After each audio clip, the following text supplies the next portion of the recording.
আজকে কঠিন কিছু নাম লিখেছি। ফলার নিয়ম অনুযায়ী আমরা জেনেছিলাম যে প্রথমে বর্ণ বসে, বর্ণর পরে ফলা হয়, তারপরে কার হয়। তো খ আগে লিখবো, তারপরে জ ফেলা লিখবো না আকার লিখবো? অবশ্যই আগে জ ফেলা লিখবো, কারণ ফলা আগে তারপরে কার।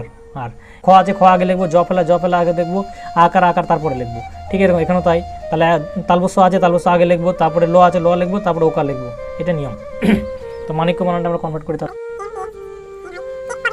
আর জ ফেলা কিছু হয় আমরা আগে পড়েছি, এখানে লিখে দিয়েছি ওয়াই এ জ ফেলা, তাহলে মানিক্য।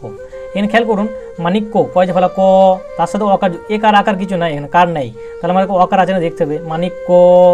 মানিক্য উচ্চারণ যদি করি মানিক্য, লাস্টে অ যুক্ত আছে, বুঝতে পারছেন? তাহলে এ হবে এখানে, মানিক্য উচ্চারণ হচ্ছে এটা।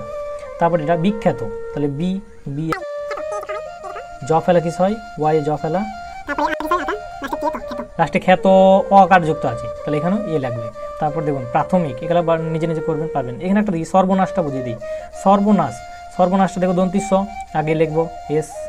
তারপরে আমি বলেছিলাম যে আগে রেপ হয় তারপরে বর্ণ হয়। এখানে খেয়াল করুন যে রেপটা আগে আছে, আগে অনেক বর্ণ লিখলে হবে না, ব আগে লিখে দেবো তা করলে হবে না, আগে রেপটাকে লিখতে হবে। এবার প্রথমে দন্তি স লিখলাম, সয়ের সাথে এক আর আকার যুক্ত আছে নাই, তাহলে আমাকে দেখতে হবে যে অকার যুক্ত আছে নাকি। সর্বনাশ নিয়ম অনুযায়ী স তাহলে অ আছে, তাহলে এ লিখবো। তারপরে রেপটা আগে লিখবো, তারপরে এই বটা লিখবো, তারপরে সর্ব, এখানে আকার কিছু নাই, তাহলে আমাকে দেবো অকার যুক্ত আছে খেয়াল করতে হবে। সর্ব অ আছে, তাহলে এ লিখবো। তারপরে নাস, NASH নাস। আর যেগুলি বাকি থাকলো কমেন্টে লিখে দেবেন।